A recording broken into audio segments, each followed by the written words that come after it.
libro del Apocalipsis. Es un placer para mí poder estar con ustedes durante todo el trimestre de enero a marzo para estudiar el libro del Apocalipsis.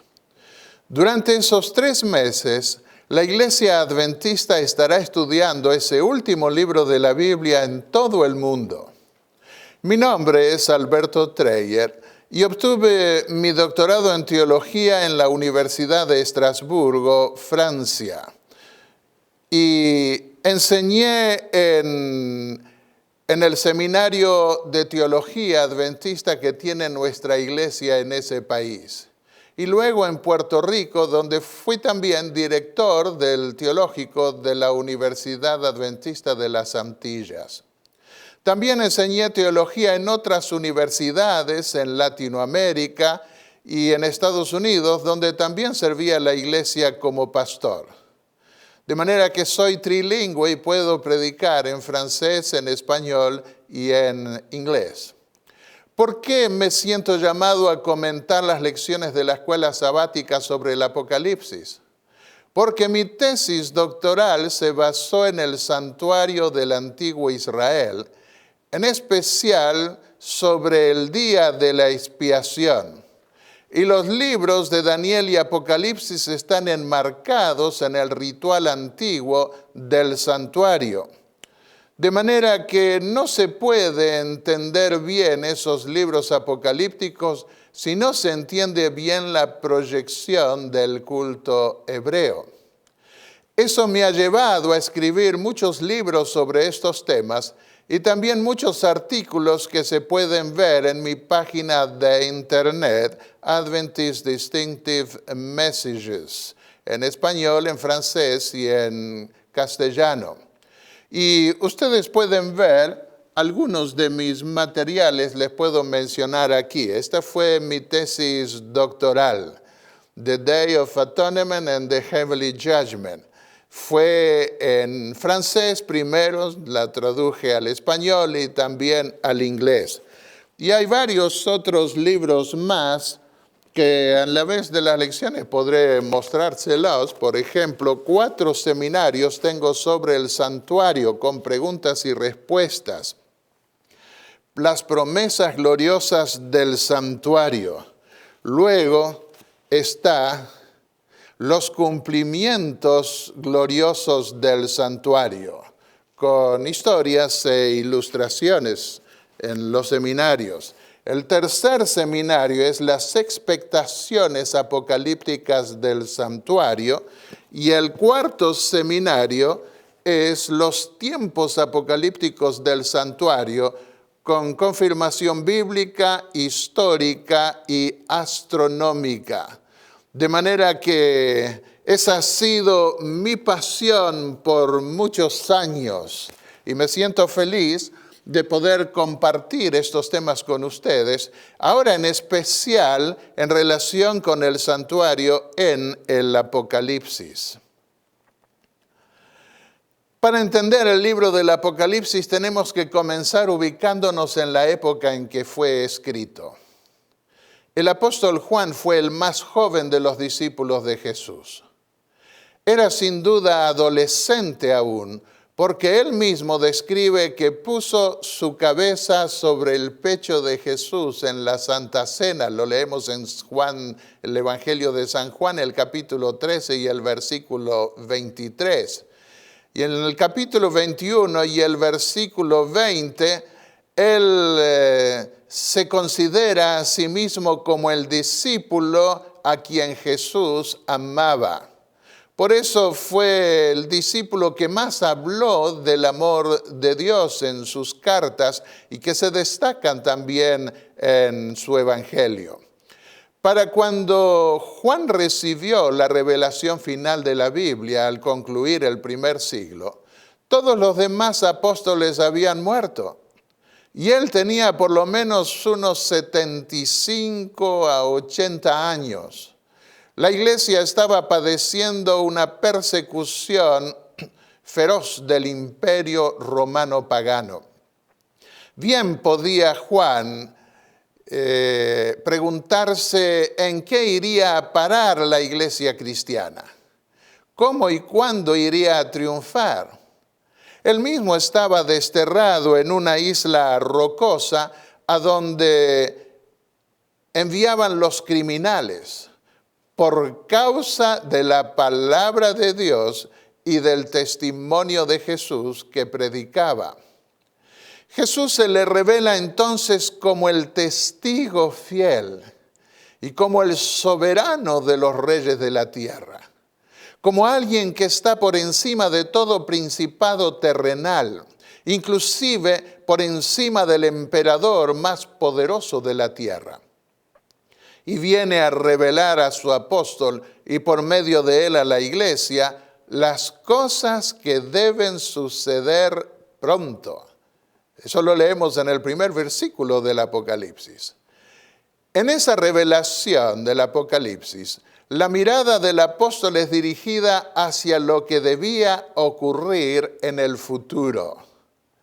En visión panorámica puede ver los conflictos por los que va a pasar la iglesia, la caída del imperio romano y el surgimiento del anticristo que lo sucede en Roma, hasta el triunfo final del evangelio y la recompensa eterna de los redimidos.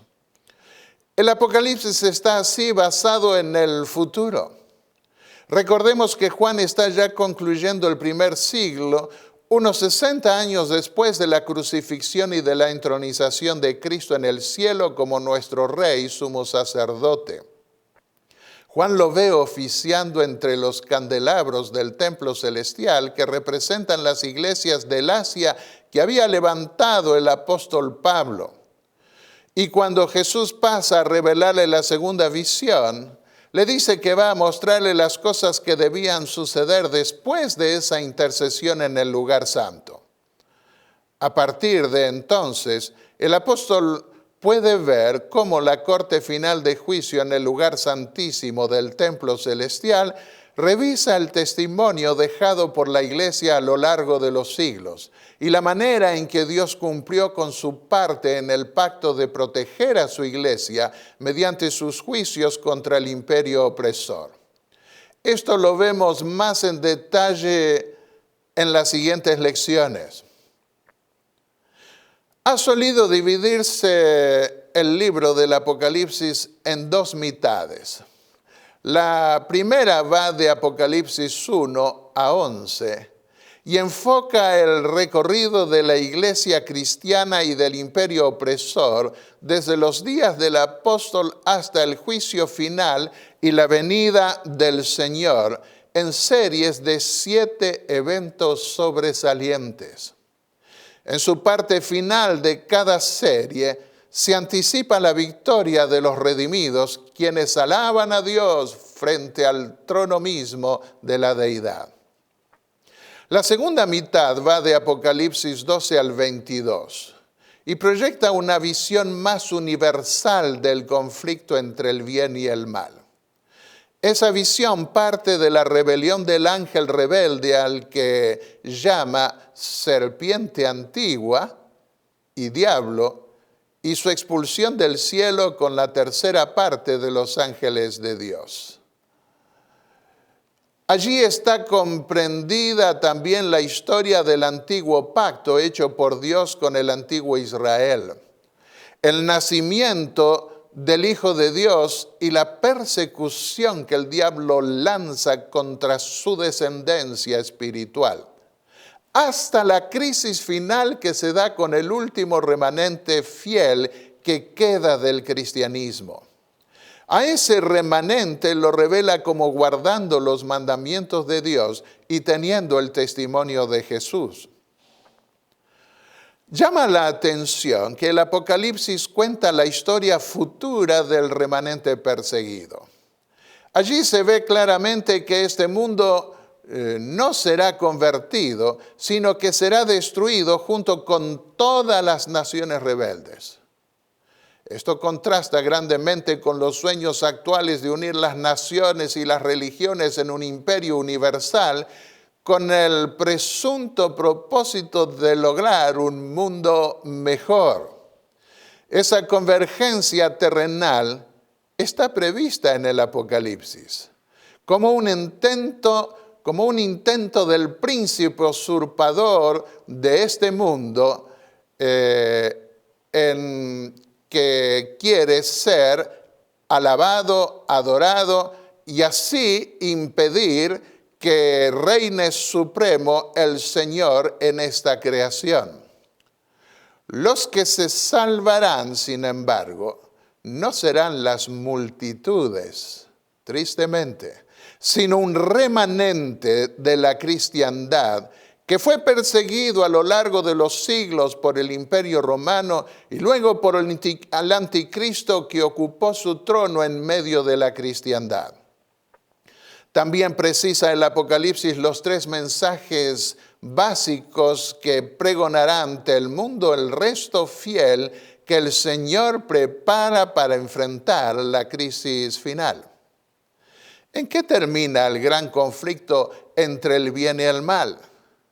En la destrucción del ángel rebelde y de sus huestes angelicales y terrenales.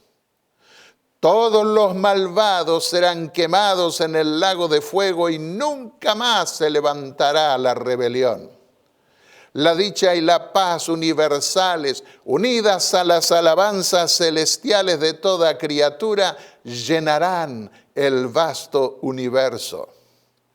El trono de Dios y su ciudad capital descenderán del cielo para habitar aquí, en este mundo que se reveló, ahora transformado en un nuevo Edén y en una nueva creación que suplantará la antigua creación que el hombre arruinó. Bienaventurado el que lee y los que oyen las palabras de la profecía y guardan las cosas que están escritas en ella, dice el Señor a través del apóstol Juan, porque el tiempo está cerca. Apocalipsis 1:3. Esta declaración del apóstol sigue al anuncio que Jesús le dio sobre lo que debía suceder pronto en el versículo 1. ¿A qué se refieren Jesús y su apóstol con esa urgencia? Sin duda, a la segunda venida de Cristo que la iglesia esperaba con ansiedad. Vuelve a insistir el apóstol o Jesús a través del apóstol en la cercanía de su venida en su último capítulo, para mostrar a sus siervos las cosas que pronto han de suceder, Apocalipsis 22:6. Y agrega seguidamente, he aquí, yo vengo pronto, bienaventurado el que guarda las palabras de la profecía de este libro. Contrariamente a la orden que el ángel le había dado al antiguo profeta Daniel, a Juan le dice el ángel que no selle su libro porque el tiempo está cerca. Versículo 10. Y siendo que Daniel había sellado en su libro las cosas que pertenecían al tiempo del fin, el llamado a Juan de no sellar su revelación implica que Juan fue llevado en visión a ese tiempo final y desde esa perspectiva la venida del Señor estaba cerca.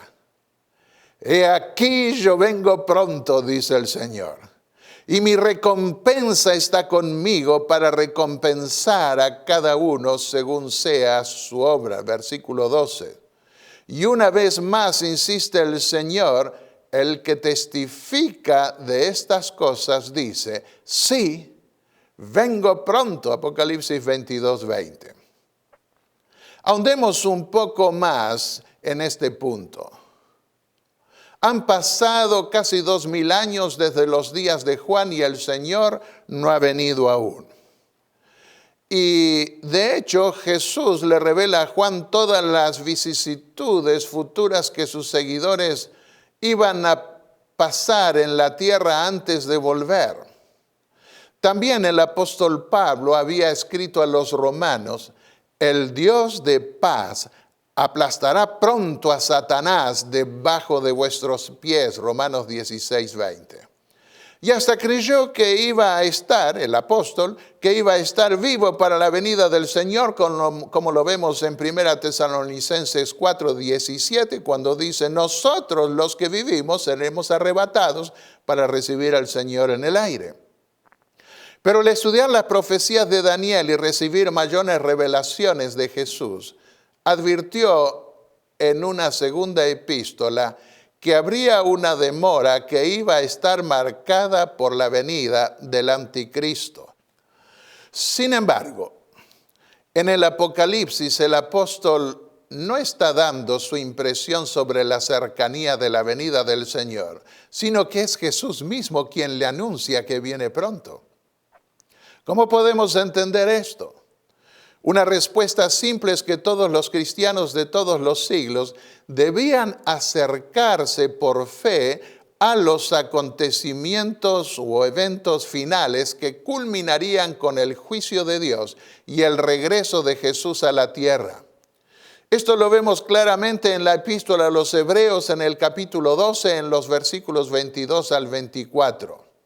Allí el apóstol dice, os habéis acercado al monte de Sión y a la ciudad del Dios vivo, la Jerusalén celestial, y a una compañía innumerable de ángeles, y a Dios, el juez de todos, y a Jesús, el mediador del nuevo pacto.